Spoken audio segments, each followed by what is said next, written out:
Hey everybody, it's Chris inside Studio J, and my guest today, BJ Barham from American Aquarium. How you doing? I'm doing fantastic. How are you? I'm good. It's good to be here. You've got an amazing new album out. Thank you so much. Dude, it's so good. Thanks. And the reviews have been great. The reviews have been very kind. The fans have been very kind. We are very, very proud of it. My first impression was that you have matured. Not that the other albums were immature, but I just felt like the subject matter was very thoughtful. Yeah. Yeah. I think that's the goal as a human being, is to grow. Yeah. And I don't ever want to be one of those artists that's known for just what I did in my 20s or just what I'm doing in my 30s. I like to think that every record was a step towards this record. Yeah. You have to make those mistakes sonically and just in real life.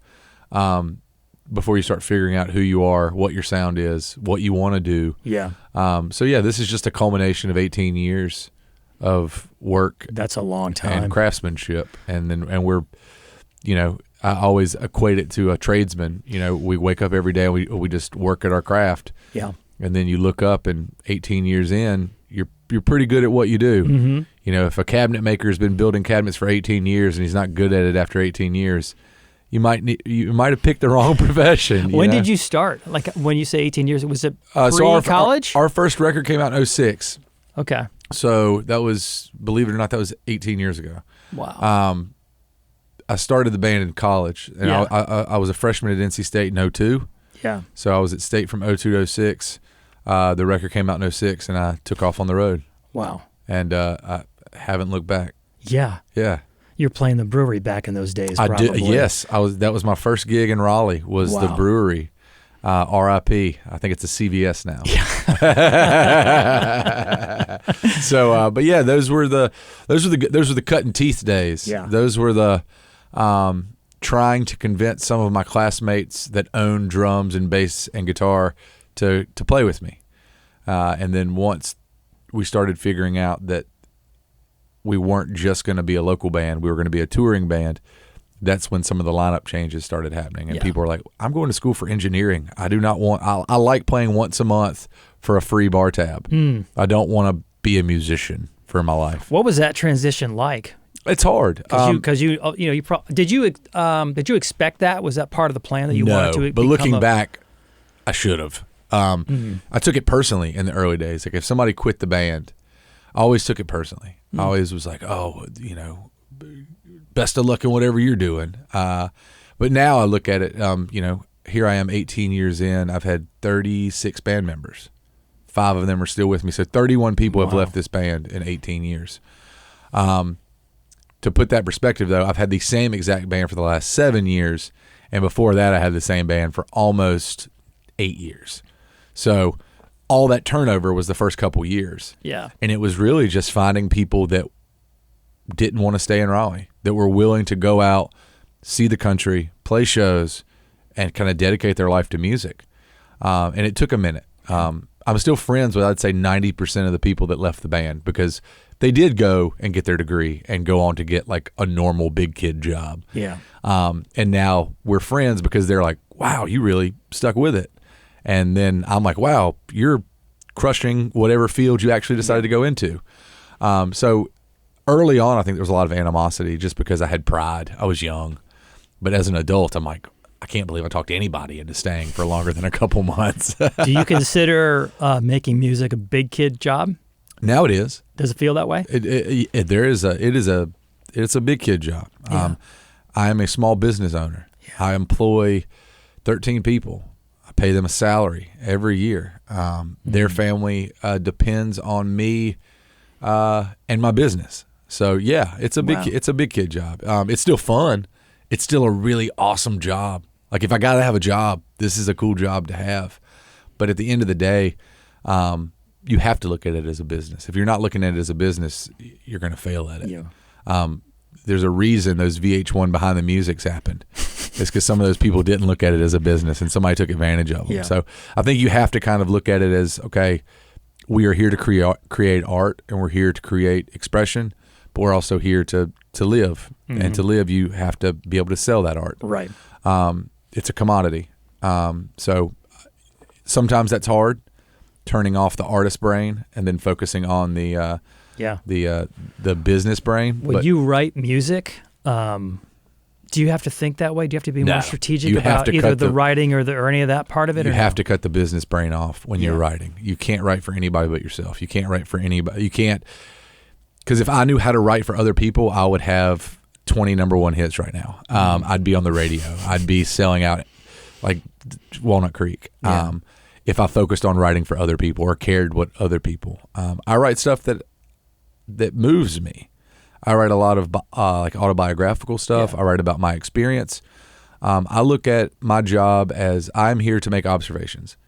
And I take those observations and I process those observations into 3.5-minute stories that hopefully put words to something else that people can't put words to in their own life. That's all my job is to take these really, really, really big life ideas and dilute them down into 3.5-minute stories that you can be like, see, this is how I feel. Yeah. I may not be able to say it because it's a really big thing, but this guy said it in 3.5 minutes, so listen to this song. And that's got to be incredibly gratifying to be at a show and have somebody come up to you and say, hey, you got me through X because of that song. It's the best part of what I do. Yeah.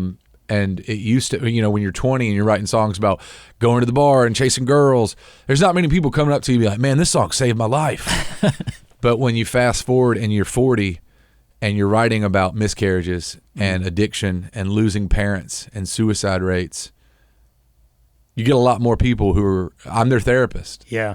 They're coming up to me after the show and just hugging me, crying, and being like, that one song about this thing got me through last year. So thank you. And now that's rewarding. Yeah. That's extremely rewarding. And that's the fun part about, growing up in this business. And when you're young, you think the only thing that you can write about that's going to connect to people is the fun stuff, rock and roll, sex, drugs, and rock and roll. Yeah. But as you get older, you realize that writing about the most painful stuff, the dark stuff, the stuff that hides in the corner that people are afraid of, when you drag that thing out into the middle of the room and you put a spotlight on it and you remind people that they're not the only ones going through those things, yeah, that's when you're doing some work. That's when it's fun, because not only am I writing about it and it's cathartic for me, it's helping me get through that situation, knowing that putting words to the situations that I'm going through, that there's thousands of other people going through that we're not special.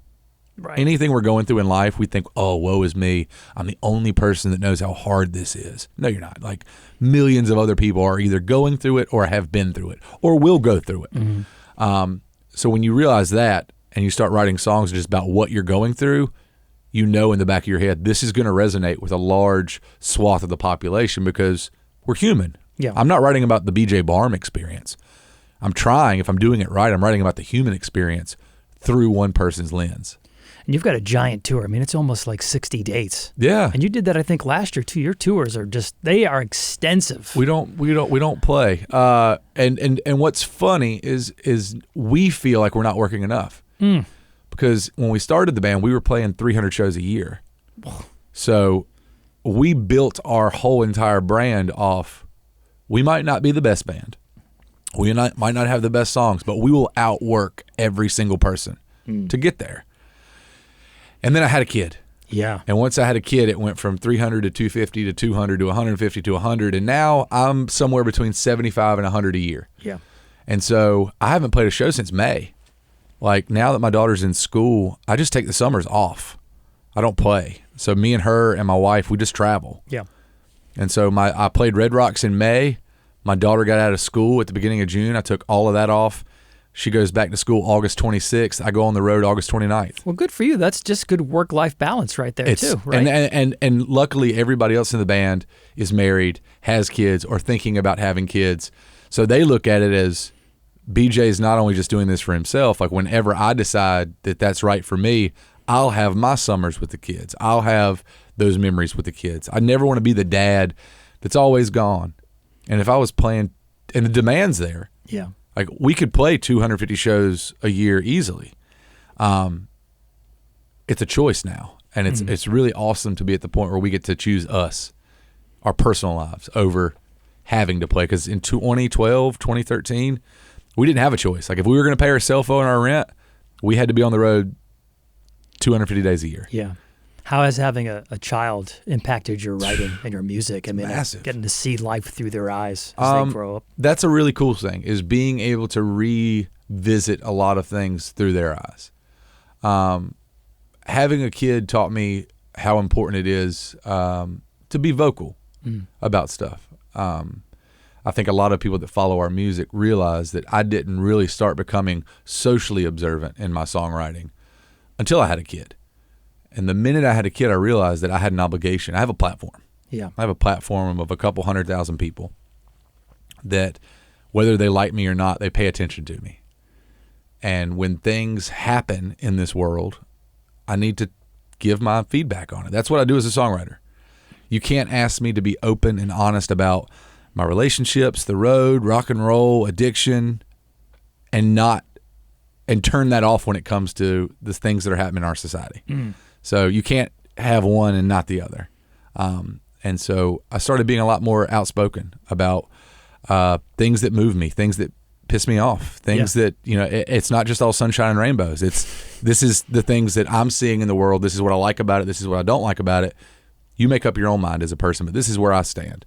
And that's all because of her, my daughter. I never want there to be a moment in her life where she looks back on a massive event in this country and says, Dad, you had a platform and you could have said something and you didn't. Why? I never want her to think her father was a coward just to keep a couple Instagram followers or to sell a few more tickets to a show. Never. So if that means that I lose a few people to a show and that means I lose a couple Instagram followers, we call that the trash taking itself out. It's every single person that's left our fan base because they don't think I have a right to speak my mind. 2 more people have come in and sat down at the table. So it's always fun to me to watch this thing still grow, even when you're taking those drastic measures. Because in our business, the music business, if you take a stand on something, you're immediately alienating half the crowd. Yeah. Whether it's Pepsi or Coca-Cola. You can say, I love Coca-Cola, and some people are like, I'm never listening to your music again, man. I'm a Pepsi guy through and through. New Bern, North Carolina. Come on. And everything has that. And there's a reason a lot of your big artists don't make stands. Or they stand in the middle of the fence. Play it safe. They play it safe. Because at the end of the day, if you have an opinion, that affects the bottom line of your business. And for somebody who's selling out Walnut Creek, they can't afford for half the crowd to walk away. 20% of the crowd to walk. That's millions of dollars walking away every summer. So instead of speaking up against their mind, they just get up on the microphone, cold beer, Friday night, dirt road, pretty girl, like fastballs down the middle. Yeah. You can't make anybody mad when you talk about the fun part of being rural and southern. We got the weekend, we got cold beer, we got love. You're not going to piss anybody off that way. We operate in that part of country music, one that's not as successful. 2, I go to sleep every night knowing that every single person that's ever met me has never left a conversation with me wondering where I stand on something. Well, it's a lot more authentic and real. And I think that's what everybody wants. Everybody wants to be authentic. Everybody wants to be real. But there's a price you have to pay when you're running a business if you want to be authentic and want to be real. I joke with people. I'm like, we could have been a much bigger band by now if I'd have just shut up. If I'd have just played it safe and kept singing songs about going to the bar every night, we could have been something. Yeah. But I wouldn't have been able to sleep. No. It wouldn't have been you. Yeah, it wouldn't have been me. And so I think the people that are still here, the people that love this band, the people that really come to us in those moments of, oh man, life's got me at my end. Like, what am I going to do right now? And come to our music, I think they expect that from me. Yeah. And I can't let those people down because those are the ones I'm shooting for. I'm not shooting for the casual. You don't meet many casual American Aquarium fans. You're either like, I don't really get that, or this is my favorite band. I've seen them in 20 states. Well, the new album is as authentic as it gets. Thanks. Fear of Standing Still is terrific. Thank you. It's great stuff. I'm really proud of that record. Like I said, it's I could not have written that record at 20. I couldn't have written that record at 30. I wrote that record when I was supposed to write that record. Yeah. And me and the boys are just tickled. Records are kids. I love all my kids the same. Like, they all got me through a different part of my life. But, some kids you keep at home and you don't take them out in public, and some kids you put the proud parent of an A honor roll student on the back, and this is one of those bumper sticker kids. Big tour kicking off the end of the month. First show you said is the Art Museum. Yeah, our 29th? August 29th. Our first show we're kicking it off with a hometown show at the amphitheater at the Museum of Art. So excited. Some of the most influential shows of my life I saw there. So this is our first time getting to play there. Awesome. And so we're very, very excited, not just for the change in venue, but we're also excited just to, anytime you kick off a tour in your hometown love's the best love. Yeah. And so we're excited to be back in Raleigh. BJ, thanks for coming in. Thanks a ton, man. Appreciate it for having me.